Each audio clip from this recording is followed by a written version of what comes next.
Ramogi mora inya nukete Ramogi TV ka endi unes wang sai chenro maru imore nyinga Trevor Ombija jandingo panga jo nyakach deno Ombija taya nyakwar guoko cha pesa magi mana seche manok kapok piny owacho somo budget ma trillion .3 mariga mara 2022 nyaka higa mara 2023 wadwaro ni nyiswa ne nyikwa Ramogi ni paro mane digomb ni ang'oma mondo bekete budget no ing'eni ngero wacho ni audit ilunyo kar tinne be onego beni wago mbaka mar budget trillion mara 3.3 seche ma wantiere ni magi penjo mobro penjo Kwame Owino men jalony mar weche mag uchumi tabro yieni mondo migo simu mondo imbi penje achiel kachiel e wach mag budget mar trillion 3.3 ni ang'oma ni iye kanyo madimori to bende bin nitiere kaka inyalo med usuru nikech pesa no ok wanyal yude te magi penjo ma obro penjo Kwame Owino seche mango donjo ka endi be osechopo mane studio ka obro go kode mbaka no bang' dakika matin abro yieni mondo igo simu lakini sani magi weche manyien ma wan godo. Koro salad gini go no waweyo idhi ng'iewo mo mopimni ma siling 20 galot kiseyudo mar 20 no idong gi siling 10 ng'iewo kitungu to en maisha matek sana. Oganda jo Kenya jorito gi leyo ng'eyo chenro mar budget ma piny owacho kiny golo ka ywak pod nitiere ne jo Kenya ma yuto gi ni piny. Another thing is our preparedness as a country to deal with the situations like this. Jo Kenya pod ywak ewi midhiero mar mauta kaka wuono Raila Odinga oromo gi johand mauta Kenya kae. Unlike in the past where all the children from the poor backgrounds used to be elbowed aside because of money. This shall not take place under my care. It shall not. Jopuonjre manyocha timo penj mar KCPE dhi ng'eyo skunde sekondar ma gidonje kochakore juma manyien.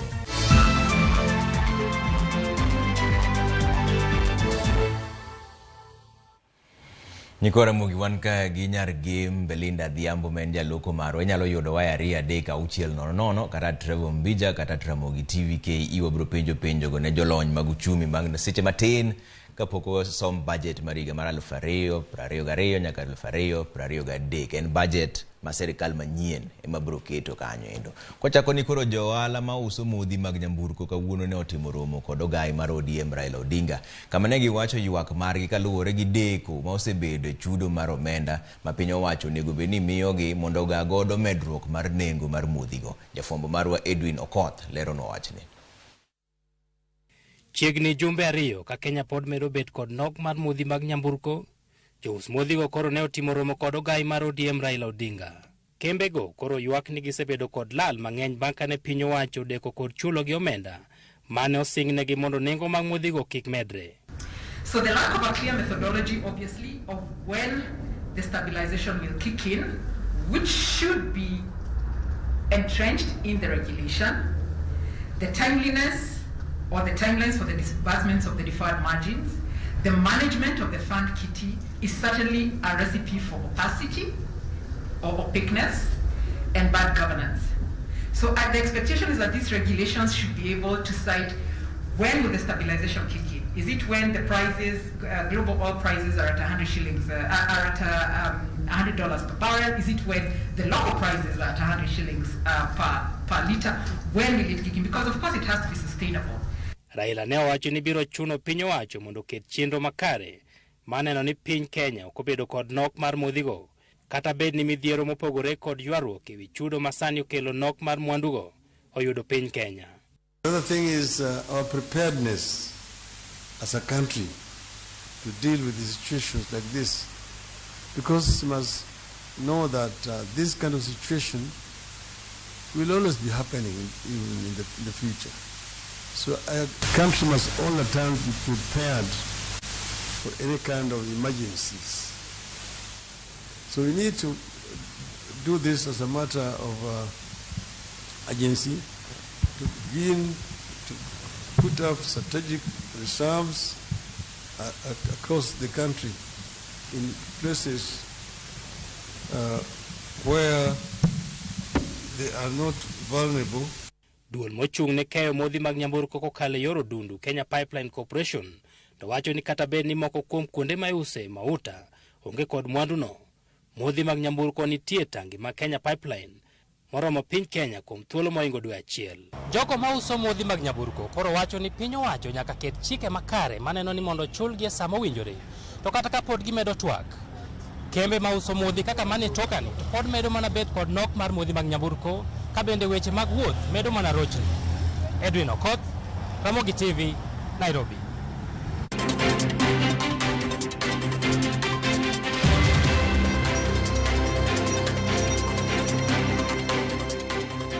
Nyikwara Ramogi koro achaka ne weche mag budget ayanga ni jatend migawo mar omenda Ukur Yatani biro somo budget mogik e tend Uhuru Kenyatta kiny. Budget mabiro muonyo omenda madirom trilion 3.3 e iko omenda mar 2022 nyaka 2023.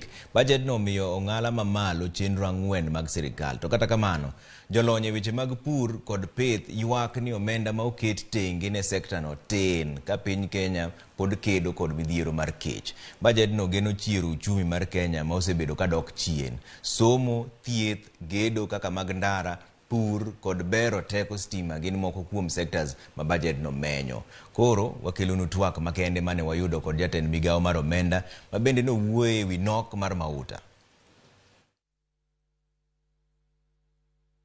Fuel price has been rising, not only in the Kenyan market, but all over the globe. A number of reasons that has created it. The value of dollar has been increasing. There's the issues of fuel supply.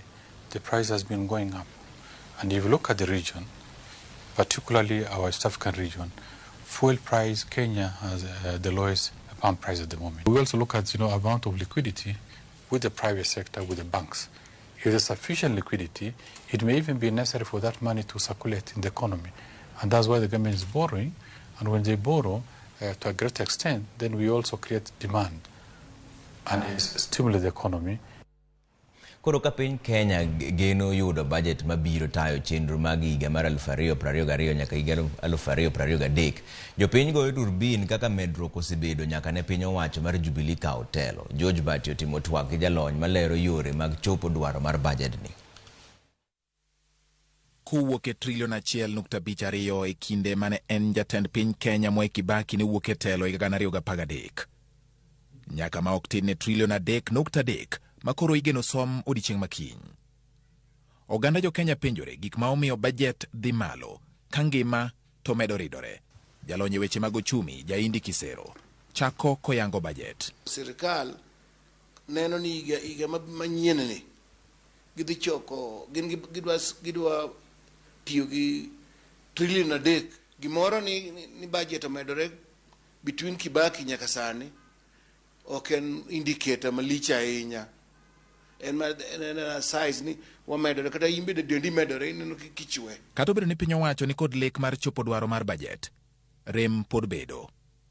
To gin yore mage ma inyalo chop go rem mag budget? Pesa ma gibro choko en trilion 2 gi billion 5. Koti ne gin gi nus.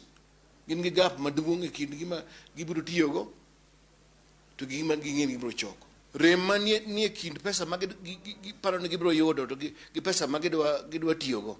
Rem ne makiny wang'e ahinya to Yatani dwa dine nang'o. Odwa medo suru koso dwa donje olo pesa mang'eny moloyo kaka olo higa mokalo. Ramogi, ma en moko kuom gik ma oketi e budget kaka inyisowa kod jalony. Gin yot mage ma gidhi kelo ne jopiny?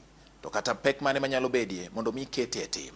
Sirikal biro wacho ni Vision 2030, kia Big Four agenda, gika lokore budget tin.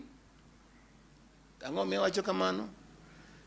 King'iyo gima chamo pesa moloyo te en education. Tidhi yudo ka health pon ni piny. Ibo nang'o agriculture pon ni piny. Koro agriculture ni en gima wacho gi dhowa gi food security ni.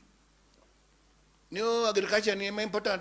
To king'iyo gima budget miye ok rom kamano. E kinde ma oganda jo Kenya ywak ni piny owacho holo gope mag gero apeini kod yore mamoko mag tudruok, jalony ni kod paro mopogore ka opimo kod kinde mani gero paw ndeke ma Eldoret. Kani gero Eldoret airport ne wago koko kwa ndiko ni ma airport maonge gima dhi timo oger ni diek. to tinde ka ng'iyo tayudo ka Eldoret airport no en the biggest cargo hub in the region. Okane igero dam moro ni Takwel Dam ndalo ma pod watindo nwago koko mowacho gini nitie corruption,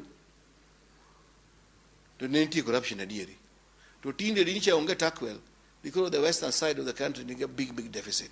Ewi weche mag jiwo ngima mar jopiny, dwaro nitie mondo med omenda mathoth e jiwo chenro mag yore dak kod ngima ka oket ne oganda dwaro manyaka gichopi.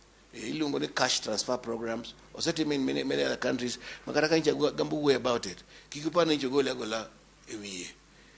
President Brazil ku ne nigi miluongo ni conditional cash transfer programs. Mimi pesa to chuni ni nyaka ter nyithindi manyiri e school. Pesa modonjo direct no konyo dhano moloyo dhi gero ne osiptal kata dispensary maduong' kanyo, to doctor onge to gide be onge, yath be onge, koro chalo odiyo luong cathedral mogere desert. Kata bang' wacho ni gope moketie tim makare nyalo loko ngima, oseyo piny owacho moketo dhok mit e kao hola. Sirkal murumo ni olo pesa gi maino, koka giolo pesa manengo ni malo, to giwe pesni ma joma miu pesa michulo bang' higni 10 kadhi nyime, kendo miyi grace period, kendo miyi 1%. Kineno pesa mancha gikawo Eurobond en interest ne rom nade 7%, to mano dollar loan, to pesa ni be pesa manengo ne dollar siko dok mna chien. Omiyo kata ka gibroa to giwewa gi gope motimo nam. Kaka omenda ma piny owacho keto e bajet medo idho mondo ket yot e rakruok gi midhiero mamako jopiny. Jo Kenya ni kod geno ni ngima dipo ka obedo mayot e kinde midhi som bajet ma 2022 2023. George Bati, Ramogi TV. Ngima oganda modak e kuonde mopogore opogore makaluo to chalo nade? Jafwambo marwa Millicent Adhiambo ne otimo limbe kar dak ma Obonga mani Kisumu kendo miyo wasigande jopiny makono kaka tayo bajet magi giwegi e chal mar uchumi masani. E kar dak Manyalenda e Kisumu Eastward, e walimo familia mar Fredrick Omia modak kod jaode gi nyithindgi 5. Familia no mabende yor yuto margi en tedo sambusa, leronwa pek ma jogo ma odak e alwora ma yuto ni piny kaloe e ahinya to sani manengo ngima ong'awre malo. To yor yuto ok osebedo maber, osebedo matek makata wamanyo to ok bed mayot mondo mi wayudi, to kata kwayude wayude matin ma en rumo mana kanyo, onge kata minyalo kano nikech nyithindo be ng'i. An chaka winja sutrungi ni ema dhi anyiewo skari, anyiewo ma 20, yuto na ni piny. Kase nyiewo ma 20 ang' wamadhe, samoro wanyalo madhe ka onge escort. Ngima mar Salam to ok en ngima mayot. Kata mana jirende na joma dagoro machiegni ka ok gidago ngima maber ahinya minyalo wacho ni ng'ato dago ngima moro maber ma inyalo gombo ma imbi dag ngimano. En ngima matek ma kata idhi kata mana mondo miyol kata ng'ato pesa ok inyalo yudo pesa kuome, ji onge pesa kuonde gi mere diere. Kane giloso ewi bajet ma pacho ka makinyi somo, familia no olero ni onge lokruok magiseneno e ngimagi ndalo mokalo duto mosebet kisomo bajet pacho ka. An bajet misomo osebet kisomo bajet e gete, lakini ok ane lokruok moro moro kit ngimana. Kich sasa bang' somo bajet tedo ni gik moko idho. Sasa bang' somo bajet ka ndalo matin to kia fuelo idho, mo idho, ngano idho, to gik matiyo godo gin ngano gi mo. An Coca-Cola okane gimomiyo anyalo wacho kamano. Bita nyalo neno kaluwore gi ka giduoko bei piny. E kan bende ka dhi anyiewo mo, tayudo ka mo beche ni piny, tang'en kara jogi oloso kama ne rachne. Komachielo kalure kod nok mar mauta, kaachiel kod idho mar bech gik moko ma ikonyruok godo e udi pacho ka. Familia no mathoth ne yor yuto margi, tiyo mathoth kod mor tedo ochiwo ywak gi e yo machalo kama. Ging'i kaka gi balance budget gigo mondo wan be wakonyre, nikech samo ji kaka wan samoro ngima tek makata mondo yud kaka yud kata mo onge, to wan be mono eka wadasi, eka wayud kaka wanyalo konyore. Mary omedo ni donjo mar korona pacho kaendi bende nomedo keto ngimagi e akerkeke kumarach mokalo. Donjo mar korona bende orucho ngimawa nikech onge kaka didhi us kidhi ng'wecho chopo jiringo duogo. Koro tich okosebedo mayot kuom ngimana kaka ng'eyo. Tich okosebedo mayot to Islams kata nyawadu be kakori winjo waywago mana ywak achiel. Gikwayo piny owacho mondo neni bajet mawang' ni somo obed kod okenge makare mabiro reso ngima jogo mayuto gi ni piny. Bajet to gisomo to gik moko to nengo odwoko piny. Gilowa food sana food prices ema gilowa down. Mondo wayud kaka wakonyore wan raia modak e slums. Kata madawach ni gikwong gitimie manyalo kwayo kanyalore giduoknwa bei mar gigi piny. Kech sani nyaka sabun oidho, nyaka skari, samoro idhi nyiewo lorioni, sani anyiewo 25-30, to thin to gi nyithinda tich tek. Somo bajet mapacho ka onindo. Kata kamano, jodak mawuok kuonde mayuto ji ni piny ni kod geno ni bajet mawang'ni biro nyalo duoko kit ngima magidago piny. Millicent Adhiambo, Ramogi TV, Nyalenda, Kisumu. Nyikwa Ramogi kinde tend piny owacho mar mosenindo Daniel Arap Moi, uchumi mar jogo mayuto gi ni piny ne itiso ni kadogo economy. Chenro mar kadogo pod ochwere nyaka kawuono to ahinya e gwenge mayuto mar oganda god pod ni piny. Ka oganda rito bajet ma idhi landi, Simpros Okinda luwo ngima achiel kuom jadak ma Kibera e bure ma Nairobi kaendi mondo mi ong'e kaka otindo mwandu ma en godo matin mondo mi ochwal godo ngima mare kod mar familia ne bende. Ng'eny jodak ma Kibra gin jok ma yuto gi ni piny. Kendo nengo ngima osebedo manyangaf kuom higni mathoth. Kata kamano nengo ngima osebedo mana kaidho kendo jodak makuno koro ywago pek. Higa mokalo, Christina Rayo ne nyalo tiyo gi siling 200 kende e loso bajet mar chiemb odiochieng' achiel ne joode 6. Gisani, pesa ni nyalo mana yudo chiemo ma okinyi kende. 200 ne wach na onge mogo adwa dhi nyiewo 130. Pok anyiewo alot skuma chon wanyiewo ga siling 10 to toye mang'eny. Lakini sani nyalo yudo oktoye kata siling 5 boke 3. Koro siling 10 en boke 6 moko nyar romo. Koro chuno kata nyiewo skuma mar 30 to chon wanyiewo kata mar 10 to romi chiemo e ot. Koro sani wanyiewo mar 30 don koro kanyo osechopo 150. 150 no pok waketo salad. Mano mana mogo galot. Mano mo onge 200 no. Okunyar romo. Bech mo kod bech mogo oidho. Gino makoro ng'uko milomb chapat kod mandas e udi. Chuno chiemo chapat kila Sunday kata Saturday pile kila wiki lakini sani ok onyal chiemo pile nikech bech salad ni malo mogo be sani mar chapat nwanyiewo chon 120 sani ni 180. Gimoro kaka ngano to koro kwa wuon kata dakited chapat yodi sani nikech ngano sani from 120 no use kod 120 sani kaka ajabu wa uso kod 180 pembe 175. Kaluwore kod lipot mar duol mochung' ne chiwo kwan e lo piny owacho mano Kenya National Bureau of Statistics, mogo kilo 2 mar ngano ne en siling 128 e higa mokalo. Ka dwe mar adek higani ofuko mar mogono ne iuso siling 151. Gas mar tedo kilo 13 ne ijaso kod siling 2,600 gi wiye mano dwe mar 2 higani. Dweni gas oseidho kendo ijase kod omenda mokalo siling 3,000. Pek mar ngima chalre ne jonyiewo kod jouso. Jous chak bende koro ywago lal mikelo kod chak modiwo nikech kwan mar jonyiewo odok chien kaluwore kod bei mosiko mana kaidho. Mafuta tu ishuti kidogo kila kitu ilibadilika. Transport ilikuwa taabu. Sasa wenye wanaleta walisema hawana pesa ya kutosha ya nini? Ya petroli. Haya na mimi masiwa nachukulia Olympic. Lazima nilipe pikipiki daily. Kuenda na kurudi. Mwezi mzima si unaona kama analipa 150. Mwezi mzima kama siwezi kuhusia mtu masiwa 40 kuna kitu tunapata. Sasa tulikuwa tunachukuanga 100 liters. Saa hii tumedrop mpaka 50 liters. Oganda yuago nengo mar mor chiedo moseidho matamre gi nono.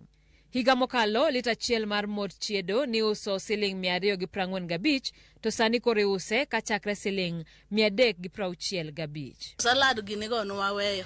Idhi ng'iewo mo mopimni ma siling 20 galot kiseyudo mar 20 no.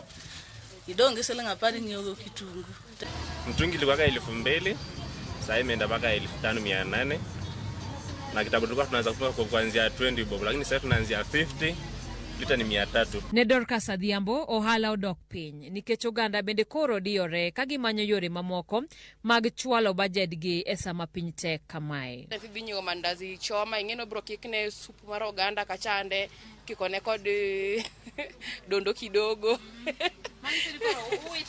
Koro wawito customers gido koro duka koro ok ginene sana. Nok mar mauta, nok mar pi to kod nok mar omenda medo manaredo ngima ne jo Kenya.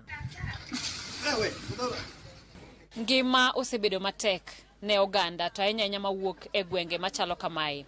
Sani geno margi nitiere budget ma bende ibiro som mar higa nieri ka gigeno ni sirikal biro ng'iyo ngimagi kendo biro duoko bei chien ne gigo eko ma bende gihinyo tiyogo e ngima mapile ka pile. Simfroz Okinda, Ramogi TV. Nyikwa Ramogi bende imadho chai mar chak.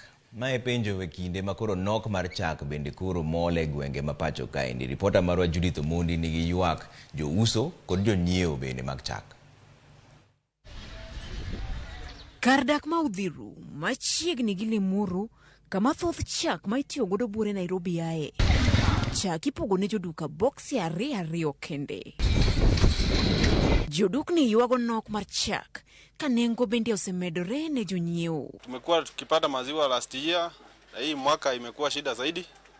Kama maziwa kwa wiki unapata box 2, saa zingine unakosa customer pati maziwa. Ile last year tulikuwa tunauza maziwa paketi moja shilingi 50, ile long life 55. Na hii mwezi na last month saa hii maziwa tunauza 60 na 70. Oganda ok nyal yiero kit chak magihero moyudore e magiringogo.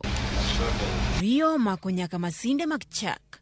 Ohand chak bende duono. March ndio tulianza ku experience shortage ya maziwa. Hata ndio I think the reason at first ilikuwa due to the drought. Tulikuwa tunasema like kuna ukame, like so ng'ombe imeanza kutoa maziwa kidogo. So hapo ndio tulianza kupata shortage ya maziwa. Oganda pango laini kendo weyo kubni chien ka gigeno dok dala gi chak. Maziwa inaongezeka kila wakati. Tulianza na 50, kakuwa 55, kakuwa 60, kakuwa 65. For now tunachukua lita na 75. So watu wengi wamepunguka kulingana na hapo nyuma bila walikuwa wanachukua. Wengi wamepunguka juu maziwa yenye tunaweza chukua saa hii ni yetu ya ndani. Jous chai olurni ohande gi dhipodho poni chako medolal. Gin gi achiedh nade kinde ma nyithindo bende okayudo ki school. Sometimes unapata watu wanaweza kunywa hata koko, ama unapata sometimes inakuwa pia ile chai mnakunywa ni chai ile ya haipendezi sana. Asa mimi niko na mtoto mdogo. Kwa hii masiku sasa huwa naambia mama yake ampikie uji kwa sababu hakuna maziwa. Kuanzia hii wiki tangu ianze siku ya Jumamosi hivi sijakuwa nikipika chai ambao huwa ndio inaniletea wateja sana. Hata kazi ya chai sasa nimesimamisha kuuza. Nimeanza hata wateja wangu wameanza kuhama, mtu anakuja anatafuta chai, anakosa kabisa mahali pa kununua chai. Kopogore kod midhiro mar mauta, jopiny bende koro sani yuago nok mar chak. Gigeno fungruok tok twak mar bajet odiochieng' makiny. Judith Omondi, Ramogi TV, Nairobi.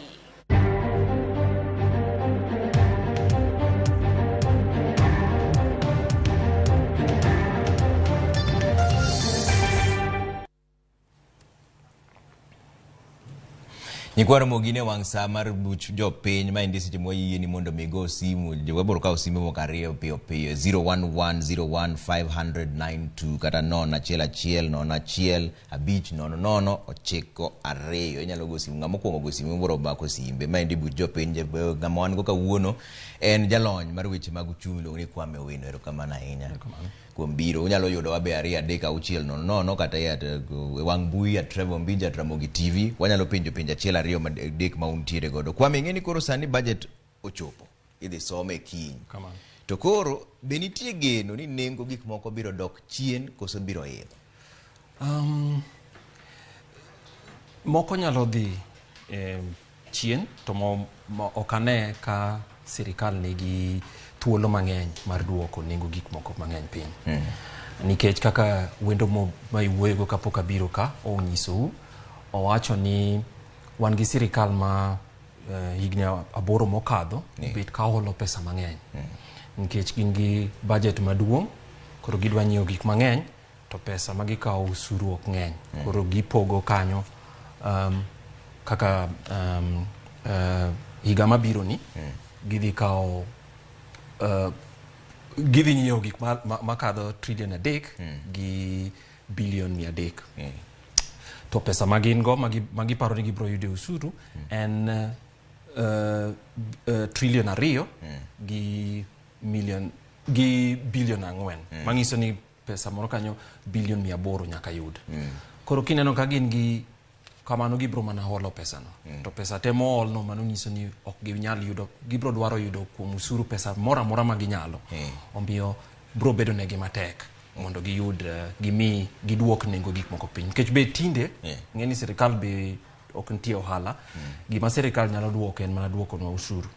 To gibi duoko ka gin gi gap maduong' kamano kaka pesa no nenre. To in kaka jalony mar weche mag uchumi, ing'eni wacho ni odet ilunyo kar tin ne. Wan kaka Kenya bonego beni wago budget mar $3 trillion sani, koso nego duoke chien matin. Mano gima jo bura mantie parliament onego bed ka wacho, sirikal kon achiel kod joma gi treasury. To nenre ni wan gi sirikal maparo ni lony en kao pes jopiny mang'eny, to nyiso ji ni wan gi trillion mang'eny ma watimogo. To gima gitimogo be samoro ji ok ne. Wang'eyo bende ni ok en ayan kiwacho ni pesa no ng'eny ne bi kwale. Koro en kamano, ok onego bed ni kamano. King'iyo maber, nenre ni gik ma sirikal neno te ka gipuonjo nyithindo, ka giritowa, ka girito piny, gimiyowa pi, en pesa moro kanyo ma $2 trillion ma giyudo no gi billion 400 ne nyalo chule te. To wan sirikal ma iye lach, gidwaro ni ginyiew ne ji matokni madongo, gidwaro ni mondo jobura ma parliament go kiny ka kiny dhi e pinje mamoko. Koro mago gik ma onego wawach kodgi. To jobunge wa mobet e iye kanyo go pok obet ka giparo mang'eny, nikech samoro amora ma sirikal wacho nunu wabiro miyou gima kama, ng'eni pesa no biro wuok kuom usuru. Steve ntiere ma ogonwa simu kaendi. Steve, oimore? Oimore ahinya. Dhi ane mbele gi penjo midwa penjo jaduong'. Hello, apenjo ni amanwa. Dhi mbele wawinji. Oimore ahinya. Dhi mbele wawinji.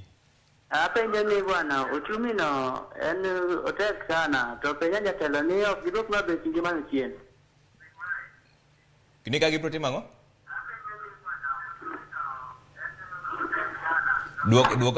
Duokane volume mar TV ni piny matin mondo eko wawinji maber. Uchumi tek sana, maisha tek bwana, to petrol bende lal, to ngima bende tek sana. Mane gima ji ne penjo wendo, nikech koro gitemo ng'iyo ni rem mane wacho cha. Yore mage ma koro sirikal nyalo yudo godo bogo godo rem no, nikech wacho ni nitiere billion moro 800 ma nyaka koro gikwa. Tikwae nade to debt ceiling marwa be koro wasema na dino ne koro. Gima rach ahinya gi higa ma wantie ni en ni ma koro higa mar 3 ma wabedo gi oro. Koth ok chwe samo dwarore. Koro ka koth ok chwe, chiemo tin, mano miyo nengo chiemo bende koro dhi malo. Emomiyo ji ywagore kamae. Koro ok en ywak ma onge gi tiende, en gi tiende kabisa.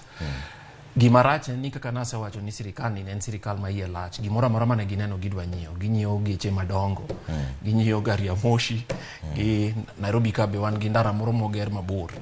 Koro mago te okawo pesa, to pesa go ok ne gikawo ka gitimo, ka gichulo, gikawo ka gikwayo, giholo.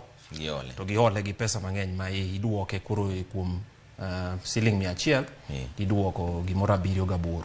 Mano pesa manyuolore. Koro mane momiyo ushuru magikawo ok rom, gik maginyiewo be ng'eny to ok lok ngima jopiny. Emomiyo nawacho ni joma dokonyo ka ne gin jobunge, to nenre ni gin be gidonje kanyo nikech gidwaro pesa mang'eny gin be mondo giwuoth kuonde ma kuonde giyud pesa moko ma gin bende gidak go maber, to mwananchi kaka utki an to hinyore. Ojijo gonwa simu kwa Kindu be. Ojijo imore. Oimore ahinya. Dhi ane mbele gi penjo midwa penjo. Penjo na penjo kama. Duok volume mar TV ni piny matin wekwa winji maber. Winje maler koro. Ojijo wachane. Penjo kama endi Trevor. Ito miwacho maber ni kata mana budget na pod jongi yani mondo mi budget gichop maber. Iwacho maber ni nyaka pod gichak gibegi kaw mana hola koro ka budget mar gibi chopo maber to gie seche gieki. Kendo gichak giwacho maber ni samoro nyaka kata ka kin budget samoro mondo mi budget gi odonji to pod ka kiwacho ni chini yani samoro nyaka gichak gimedi kata ma usuru donge. To japiny hinyore kadhi malit kama endi to koro ere kaka onego bed ni koro chak ikonye diere ka endi aratego. Mano endi penjo mara cha. Wina geno ni winje. Ere kaka koro inyalo konye diere ka. Konyruok madwarre ka en ni mondo wapenjre ni gik mage ma sirikal timo ma ok wapar ni sirikal onego tim. Nikech ka sirikal obiro kaka koro kawuono, ang'iyo namba moro ng'ato miya kae to nyisowa ni king'iyo ute mantie mieche mantie pinywa ka gin mieche milion 12. Kuom milion 12, mieche mana madhi 400,000 ema nigi geche mariembo matokni. To mage ma joma sirikal sani okawo pesa madhi bilion 40 dwaro ni mondo oloknegi mondo koro kik ginyiew mauta gi pesa maduong'. Koro ginyiewe gi siling 136 to sirikal medo negi 20. To mano pesa ma konyo ji, usuru tikawo kuom ji te to pesa no to konyo ji mana jomoko matin. Koro gima dwarore ka en ni wawach ni gimane ma sirikal onego tim. Sirikal ok onego bed ni chulo ng'ato mondo riemb mtoke to jomodong' to onge kata ndiga. Koro mage gik madwarore mondo sirikal otima gik madwarore. Gipuonj nyithindo, giket yedhe e hospital, gimiwa dakteche, gimiwa nurses, gimiwa jopuonje, gimiwa polise ma mondo rit mondo ji obed kamano, giger chiche mondo gimiwa pi. Wano kwadwa ni mondo nyiewnwa mauta, mago gik ma ji otiga tiya. Ka gitimo mano, ka wayie ni gitim mana gik matin go, to wabro penjo gi ni to kara koro ka kuom siling 100 ma ng'ato ka ng'ato tiyo, sirikal kawo 30, onego gikawo 30 adier? Ok apar ni onego gikawo kamano. Omiyo dwarre ni wang'e ni sirikal ok en janyuolwa. Wan ok odwa ni mondo gipidhwa e utewa, ok wadwa ni mondo ginyiew matokni ne ng'ata ma mbunge. Ginyisa nisa jabunge no ni inichuli pesa, kosechuli pesa no dhi tiji kaka ja Kenya moro be tiyo tije joma wawinjo ka wuoyego. Koro gima wacho ni wadwaro ni sirikal otim timbe mage. Omiyo ka yiero biro to mano dwarre ni en wach moro ma wagoye twak. To ema koro iwuoyo wach yiero ni ng'eni budget ni koro sirikal manyien ema biro kete. To nitiere chike ma nitiere gik moko mancha gisingo. Achiel kuom gi en wabro miyo ji 6,000 joma onge gi tich, jomoko kuom gi kaka jalup jatend piny William Ruto wacho ni biro golo bilion 100 mar jo ohala matindo tindo. Be gigi nitiere adieri moro in kik inene kaka jalony nikech pok waneno koketgi e budget. Keto to ng'eny gi pok oketi. To kaka anyiso kaka wachako ni pesa ma sirikal nigo to onge en pes jopiny. To kaka ineno kaka oro bentie jopiny be ok winj maber. Bro chuno gi ni ka gik ma ginyiso wan gibro timogi. To dwarre ni wapenj gi ni to pesa muwacho mang'eny gi nikech gin pesa mang'eny. Ubro golo gi kanyo. Bro chuno gi ni gibro loro kuonde moko mondo gikaw pesa moket kanyo go mondo ema gilok gimiwa kaka giwacho no kata ka gidwa miyo pesa moko mathis kaka ne jopiny moko jotelo moko wacho ni gibro miyowa, jomoko be wacho ni gibro nyiewonwa gik mang'eny go. Mane en to ng'euru jopiny ni mano pesa u. Kik ng'ato wuondu ni kokawo pesa ni ka to duoko ni kacha to konyi ahinya. Gimone gipenje ni an ok adwa ni mondo imiya gik ma anyalo timo ka awuon. Gik madwa ni miwa en pi. Kaka winjo ka kiwacho jomodak Obunga ma wacho ka wuon gokinyi go. Kapok wabet kae. Joma ni Nairobi kae ma wacho gigo. Wan wadwaro mana ni ka atiyo madwe achiel okadho. onge tiene mondo ochula to ok ochuno ni nyaka ikaw siling 30 kuom siling 100 moro amora matiyo. Diduoke mondo iwena pesa na ikaw siling 20 mondo iwena cham modongo anyiew go gi kawuon to in mina nthindo school to kwa bire hospital to be wayud kantie yien. Okay. Ndio joma go simu mang'eny tapani wanyalo kawo mara achiel kendo kapok waloro nikech aneno ka jomoko be oro na weche moko e wang' mbui ka endie kaka Origa Junior ntiere ka endi. Kennedy gocho nwa ka endi. Kennedy oimore? Oimore na Trevor. Penjane penjo mari Kennedy. Mokwongo Trevor wanyisi wach moro. En gima lit sana ka iwinjo kaka jalony wacho ni wabunge monego ywagnegi. Trevor dier kibiro sani kata mana e reserve ka Trevor de ywag dhano kod iwang'i matiwang'i chwer. Dhano winjo matek ma kaka dhano tim onge. To kiyudo ka wabunge to gin kucho giloso chike mondo mi gikal budget mondo gin mag benefit. To wan kaka wan joma rahia man piny emiyudo ka wachulo osuru mondo gik moko dhi mbele. Koro an gima anyalo kwayo ni budget ni onego bedni chung' ne ngima japiny manie e local position ng'ama nie ground piny ma hinyore ni adier kisema dhano hinyore chien kama ji nitieni. Kendo dhano winjo matek ma kata in kineno adier Trevor ineno kata kaka jolony joma nono weche mag Ramogi TV ineno kaka owuotho dhano ywak matek adier Trevor winjo malit. Mana adier. Ma kata ka be nono ni samoro chuny ji ng'ato nyalo wacho ni kapo ni mae gima ochuno ni mondo mi kata wabol ombulu to afadhali kara koro kata ombulu girego ji kik bol nikech wabunge mwaterogi gin ema onego gikalnwa chike onego ging'iwa chien koni to gin ema iyudo ka gikalo chikego ging'iyo geche madongo fuel idho dhi malo an samoro an ng'ama niga pikone ago fuel marom gi ng'ama chamo milion 10 to an ng'ama samoro kata na koro wan matek koro mondo okony joma ni piny kuma ji ne ground ku. Erokamano Kennedy. Mano Kennedy mogonwa simu winjo kowacho ni jopiny ywak. Origa Junior wuod Rongo wacho ni imore Trevor osiepna penjna jatelo ni ere okenge mage minyalo go kuom uchumi ma Kenya kaendi mondo duog piny nikech gik moko medore okinyi godhiambo to jopiny ma kawaida nigi ratiro mar goyo koko kaka ne jopiny te. Wacho ni gik moko medo idho pile. Mano be nitiere gi gikruok moro gi wach mar budget koso ma to koro weche mag piny ngima. Ntiego. Koro wachak ka nyiso ni ka jo bunge oyie mondo sirikal maduong' okaw kuom pesa machopo trilion 3 gi bilion 400. Mano nyiso ni ewi ng'ato ka ng'ato masani ja Kenya nenre ni sirikal brobet no kao 40,000 giwie. Koro gimwa penjre ng'ato ka ng'ato. Koro gimwa penjre ni kadwe achiel okadho. Be iwinjo ka gik ma sirikal omiyi kata otimoni kata okonyigo romo siling 4,000. Koko romo to penjri kare ni gitimo gang'o kuom 4,000 ma meki go 30,000 sirikal chulo mano sirikal maduong' man Nairobi kod sirikal ma piny kocha ma county gichulo go msara. Koro ng'ama gichulo no kidhi e hospital to kiyudo nurse kata idhi e hospital to kiyudo doctor ka onge penjri ni to jok michulo gi to ere gi mondo gimiya thieth kata gipuonj nyithindo.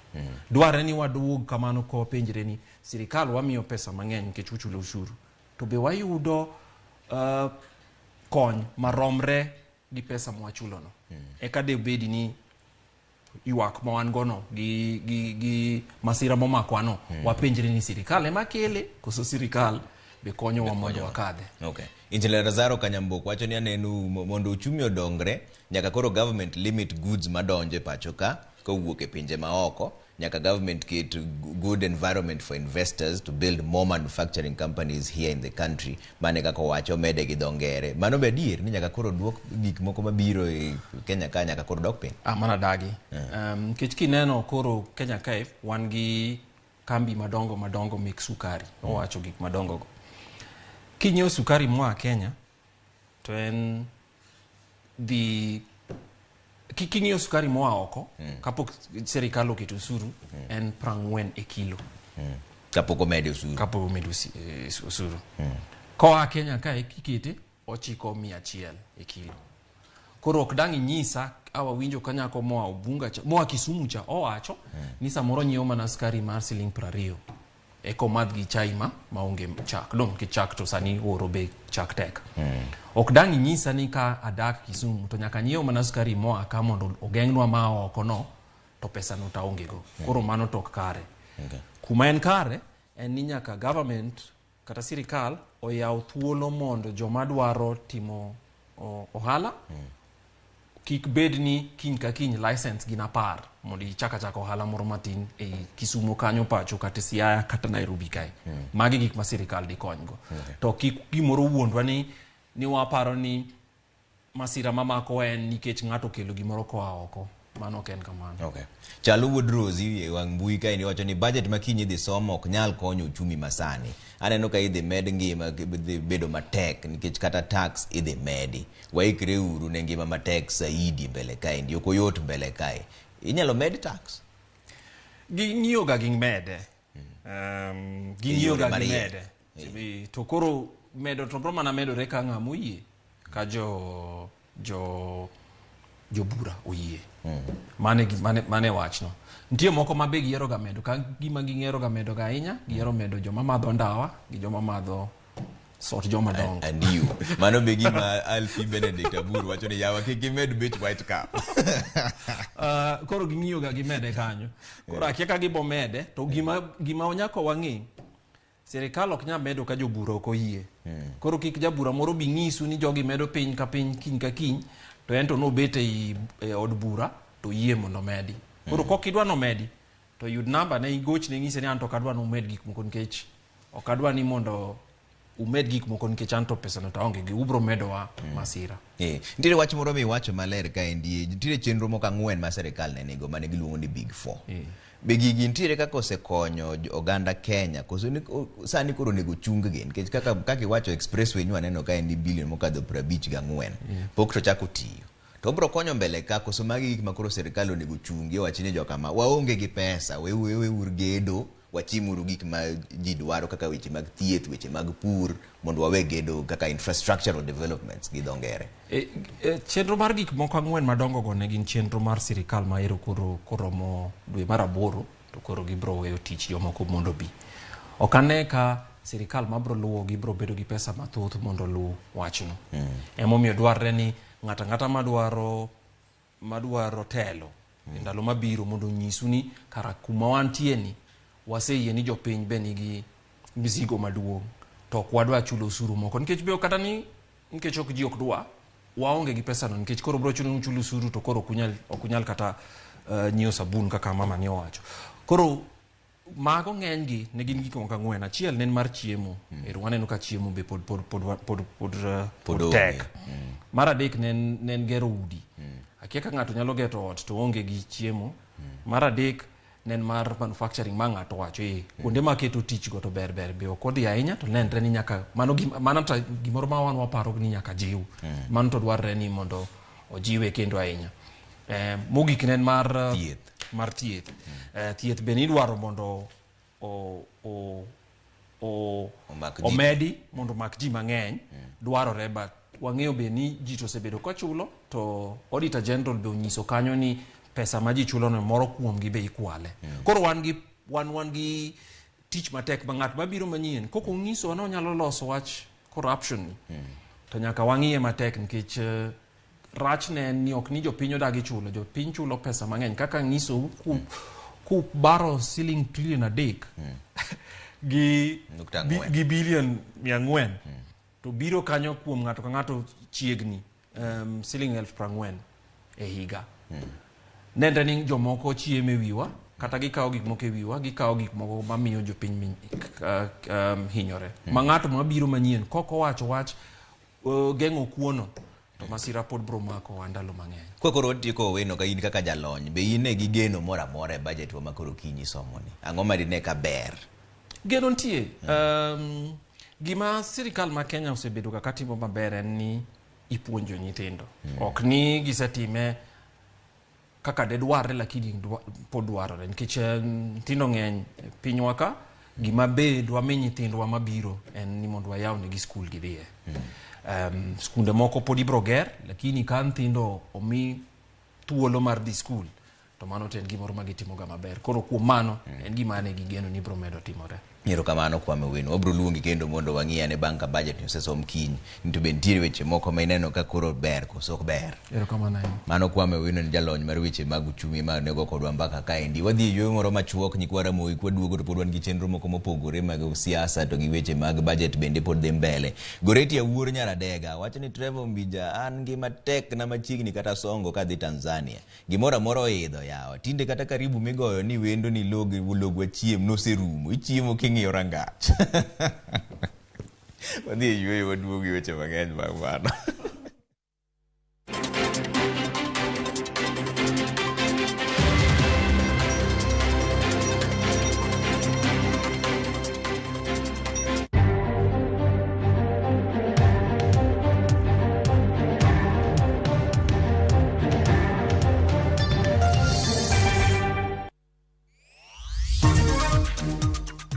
Josiasa moteno Kalonzo Musyoka pod jiwo ni miye thuolo mar bedo jalup jatend Kenya. Yud kama iluongo ni dala ka inyiewo lowo Havana Estate Nakuru Phase 3 e nengo moluwar mar Sh649 kende. Ndik ote machuok ni lowo kasto ior e namba mar 200-321 kata ywa tol e namba mar 27-25-000-222.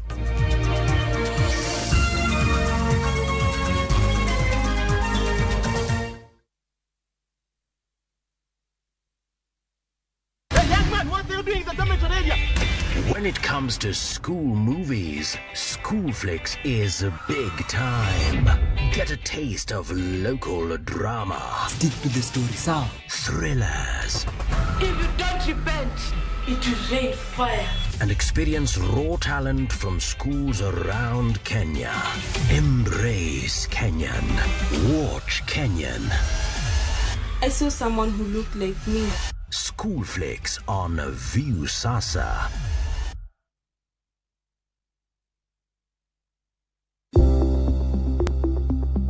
Kinde ma wantie sani, chal mar ngima osebedo achiel kuom ratiro mar dhano. Koro mabor, imedo kilo 10 nikech kimedo kilo timedo bor. Omiyo wanuoyo kendo watimo nonro matut kaka inyalo rit ngima. Sani giwacho ni 32% of population e Kenya ka nigi tuo depression. Nikech geng'o ber moloyo thiedho. Kik wajoma mine watigi antibiotics kuponi laktar okondiko ni. Kikelo ni kod jalony marwa Ruth Otieno. Penj laktar. Wuok tich nyaka tich abich, saa 12 mamidhiambo.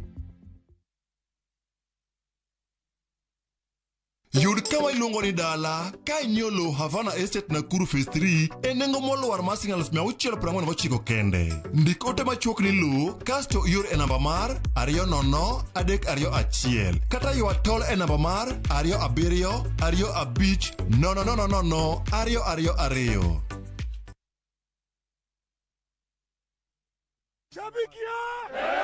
Fan True huwa anapenda timu na roho yake yote. Fan True atafanya njia za kuwatch game hata iwe nini. Fan True atafanya kitu chochote kuonyesha devotion kwa timu yake. Kuwa Fan True ni kusupport timu yako kwa udi na uvumba. Liwe liwalo, juu kama una doubt timu yako, we si Fan True. Mimi ni shabiki. Je, wewe?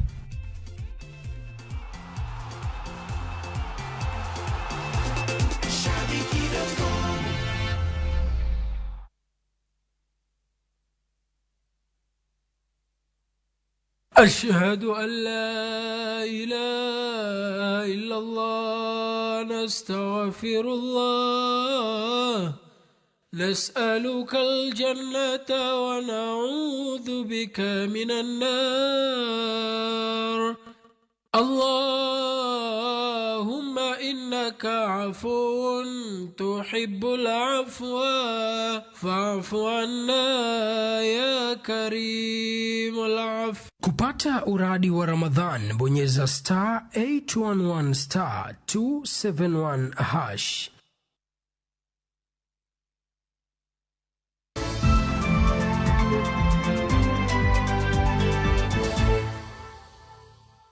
Ramogi erokamano kuom keto Ramogi TV ka endi wadhi ane mbele gi weche mag siasa. Ni riwruok mar duond buche manie Azimio la Umoja koro wuok oko ka dwaro ni mondo mi winj duondgi kendo ket winjruok manyien e Azimio la Umoja. Duond buchego momiyore nying ni Mwanzo Mpya Caucus wacho ni chalo ni duond buche adek kende emidewo e Azimio la Umoja kae, kendo duond buche mamoko chalo ka gima oweyo oko. Duond buchego moriwo mano mar Muungano Party, MCC, Kenya Reform Party, CCU, DAPK, PPT, NAC, Maendeleo Democratic Party wacho ni moko kuom dwaro mag duond buchego oriwo koda ka bedo siro mar ang'wen e Azimio gi winjruok manyien kendo e kind duond buchego bende. Giwacho ni owinjore ni mi luoro oboke manoketi e sei e kar romo mar KICC. Gidwaro ni lemo mar jalup jatend Kenya time yo makare kendo e yo mar winjruok. To giwacho ni mago ka ok orangi to ginyalo paro machielo.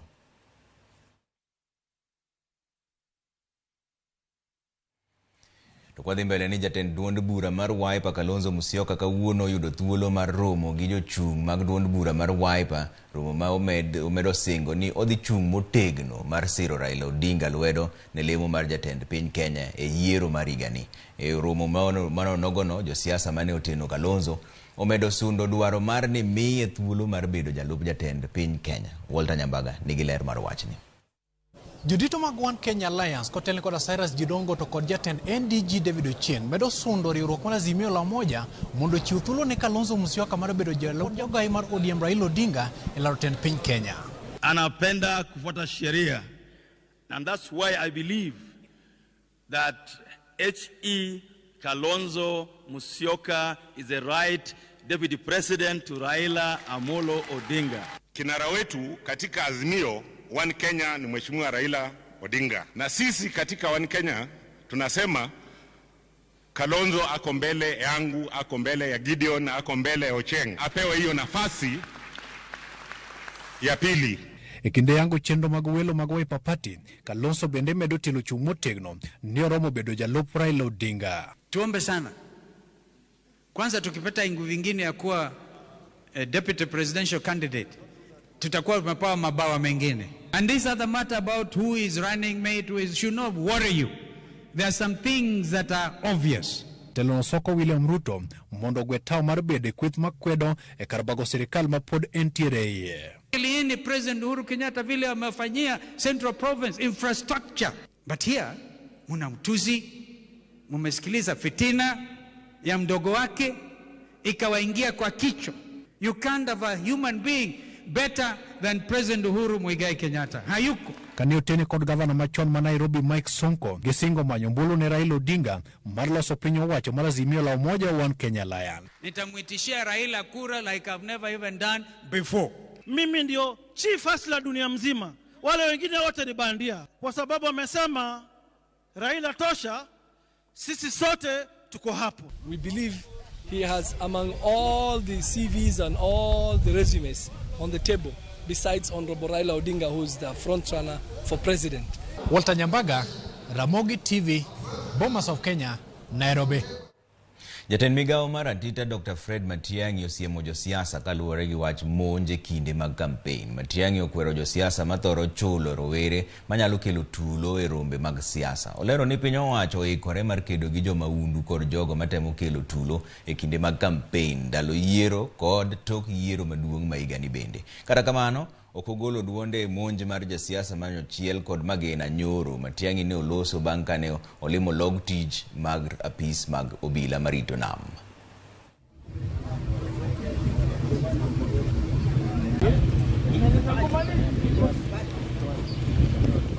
We ask our leaders, particularly the political class, to be very careful about their language, the tone of their conversation, their messaging, and how they address the public, to reduce any tensions and any possible opportunities for incitement, and also for them to refrain from some habits that may get us into problems, like this incessant madness, I don't know where it came from, of renting people, paying up people to go for meetings, hiring groups of people, and so on.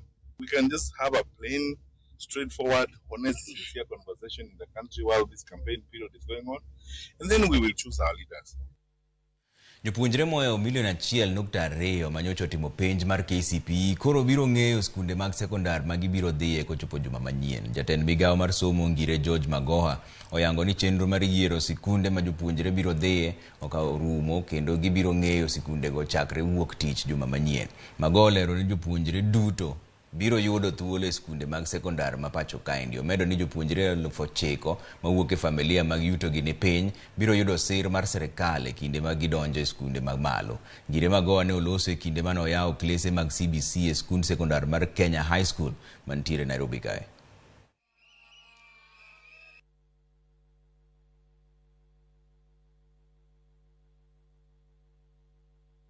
If you come to this beautiful school, for example, the Kenya High School, I would like a Samburu girl to be here. Not a Samburu girl who has done an exam in Nairobi. I want a Samburu girl who has done an exam in Maralal. Are we together? Whether anybody likes it or not, we shall do that. I would want a child from Thika who has also done an exam at Kiandutu Primary School. Are we together here? Then I come to Nairobi, and I would want a child who has done an exam either in Kibera or somewhere in Mlango Kubwa. Are we together here? So we are going to give the best of the best to come here, but we shall have affirmative action which shall make sure that this school really represents the Kenyan fabric. Unlike in the past where all the children from the poor backgrounds used to be elbowed aside because of money, this shall not take place under my care. It shall not.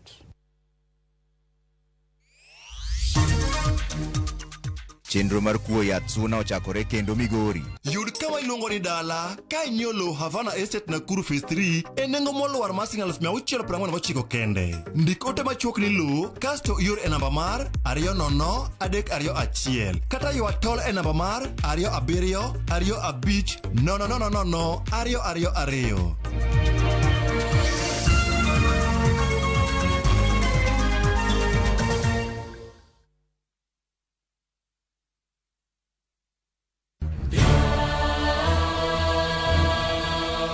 Gik masiko timore e ngimane miyo bedo gi penjo mang'eny. An anyalo timone gima rach ahinya thapki. Nono nyalo bedo jasiki maduong'. Kabe onyalo bedo gi mor e ngimane.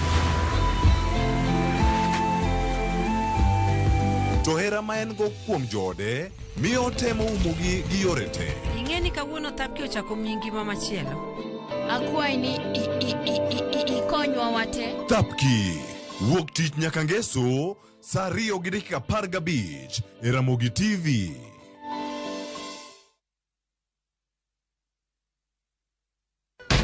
Okie dokie, kids. Let the show begin. Kids are home, and it's time for them to explore. That's what I'm gonna do. So, why not give them Kids View? Travis, Paul, over here, quick! With Kids View, they get to learn. The eyes and the mouth. Discover. And you are sure they consume safe content. Join the excitement that is Kids View. Popular, lovable. Thank you.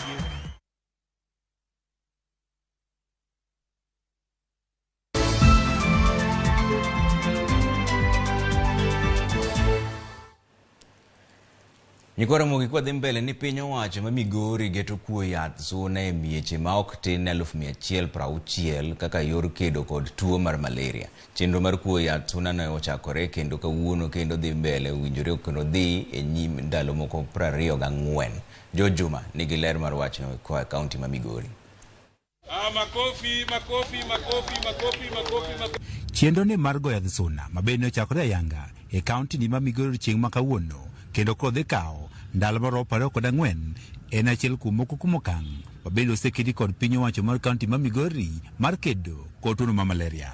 Lipot mawuok e migawo mar thieth kaunti ma Migori yango ni thoge mathoth e kaunti ma Migori to ahinya kuom nyithindo ma hikgi tin ni 5 kaachiel mine mapek kod ikelo kod tuo mar malaria. Apisa mochung' tayo chenrogo mag kedo kod malaria e kaunti ma Migori Florence Ngere wacho ni nyaka ne gichak timo chenro ni mar goyo yath suna keses go mag malaria koro osedok piny e kaunti ma Migori kawuok e atamalo 27 higa ma 2017 nyaka atamalo 21 higa ma 2020. IRS wasebedo koa target 6 sub counties nikech data chien kanyo ne nyiso ni the 6 sub counties ma en Rongo, Awendo, Uriri, Suna West, Suna East, Nyatike negi high burden mar malaria in the year 2017 2017 ne nyiso ni burden mar malaria ne ni malo kwa compare gi Kuria East and West.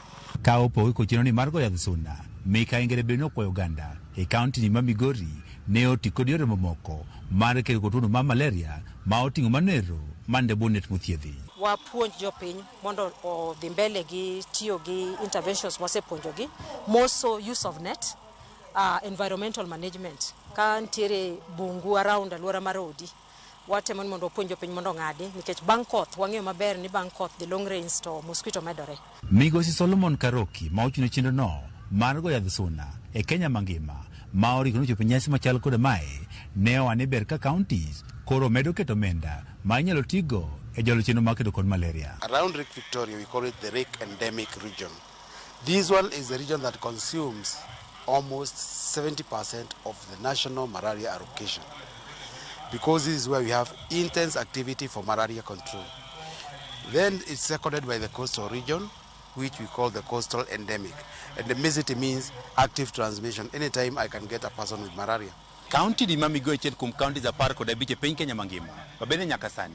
Tuo mar malaria koro poni tiere. Kabile chenro ni margo yadh suna. En achiel kuom mago kuma itiyo godo e kedo kod malaria e county ma Migori.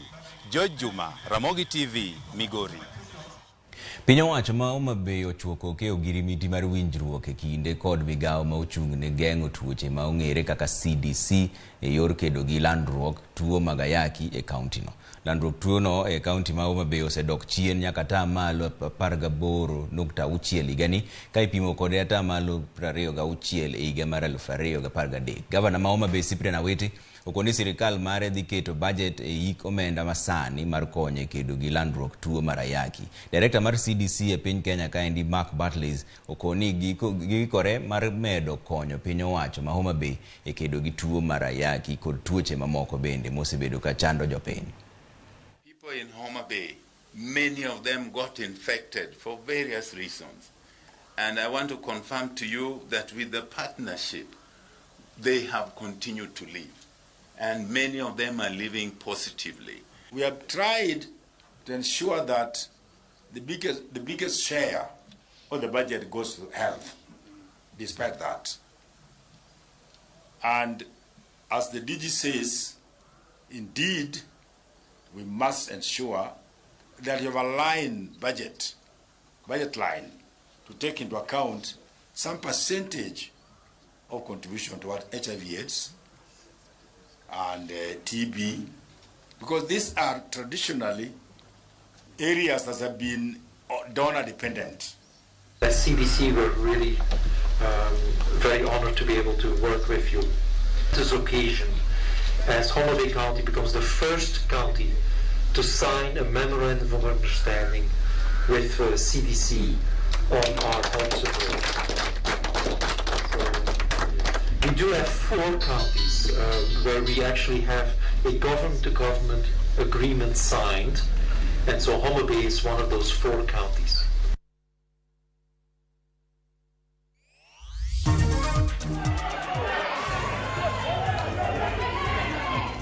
Jodong ma Kenya ochako gi duoko marach e piem manie piny ma Kongo. Yud kawa iluongo ni dala ka inyiewo lowo Havana Estate Nakuru Phase 3 e nengo moluwar mar Sh649 kende. Ndik ote machuok ni lowo kasto ior e namba mar 200-321 kata ywa tol e namba mar 272500.